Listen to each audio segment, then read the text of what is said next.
All right, good afternoon, everybody. I'm Assistant Chief Leslie Parsons. That's Leslie Parsons, Parsons. I'm with the Metropolitan Police Department's Investigative Services Bureau. Accompanying me today behind me are our federal partners. We have the Federal Bureau of Investigation, Washington Field Office. We have the United States Marshal Service. And we have the Bureau of Alcohol, Tobacco, and Explosives, Washington Field Division. As you know, back on August 10th, about 3:40 p.m., our officers responded to the 5100 block of Call Place Southeast for the report of a shooting.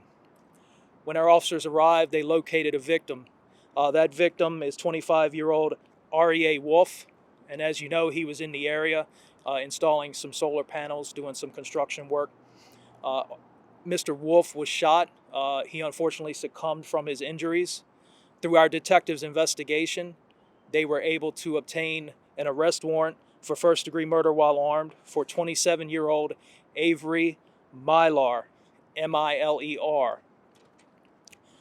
Yesterday, as many of you are aware, we received a call from a concerned citizen through our Office of Unified Communications, and in that call, our citizen indicated that the suspect in this case had been spotted.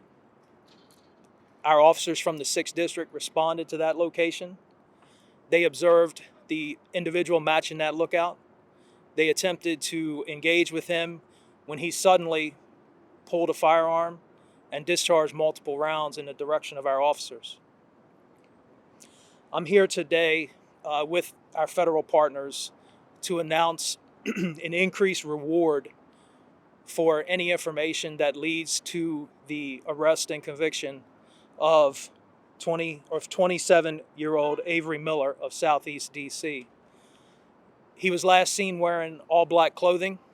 He had on some form of reflective shoes, and he had some sort of white writing or symbols on the sleeve of his shirt. Anybody with information is encouraged to please call our 24-hour command center at 727-9099. You can also remain anonymous and text a tip at 50411. The reward for this information has been increased to $55,000 thanks to additional monies offered from our federal partners that are assisting us with this case. Now, in this case, this suspect had no regard for anybody's life, had no regard for the safety of our communities.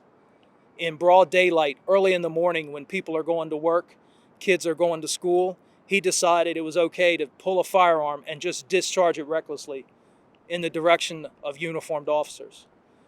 That's not acceptable here in the district in any community, and we're not going to tolerate that. I would ask anybody that has any information in reference to this suspect to please give us a call or text us your tip. I'll take any questions you might have. What was the initial reward money? The initial reward money was $25,000. And for something like this, based off administrative, does this make you reevaluate how you maybe proceed with trying to arrest a high-risk suspect like Mr. Miller? Well, I think that the important thing here is that Mr. Miller pulled a firearm in our community and just discharged it recklessly with no regard for anything. Our officers were working hard. They were doing their job.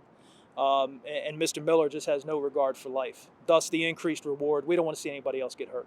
I guess what I'm asking is, does that make you maybe add extra, consider adding extra patrol or extra? And we've maintained a heavy presence in that community, and we'll continue to do so, along with the assistance from our federal partners. Chief, do you believe that he might still be in that area? It's a possibility. We're not sure exactly where he would be, which is why we're asking for the community's help. Any idea at this point how he managed to avoid capture? No. Chief, what would you say to the relatives of other murder victims where a $25,000 reward has been posted and they say, well, how come $55,000 in this case and not $55,000 in my son's case or my daughter's case? What would you say to the relatives of victims of other murder victims? Yeah, and I would say, Pat, that our detectives never give up on a case. Our detectives work hard. They work tirelessly. and they're never going to give up on a case. And in this case particular, as I just stated, this suspect showed no regard for anybody's life. In broad daylight, 6:20 in the morning, people are moving, people are going to work, people are going to school. He decided to pull a gun and discharge it. And based off his actions, his recklessness, and his disregard for human life and the safety of our community, our federal partners who are assisting us in this investigation contributed additional money towards this reward. Last question. Anyone from the federal agencies would like to comment about helping to increase the reward in this? Or anyone care to make a statement? Not from the Marshal Service. I think Chief's mentioned everything that is appropriate at this point, and we support him wholeheartedly. Yeah, same from ATF. We'll be assisting MPD not only with the reward, but also with investigative assistance at this time. Thank you. Okay, thank All you, right. everybody. Thanks, everybody.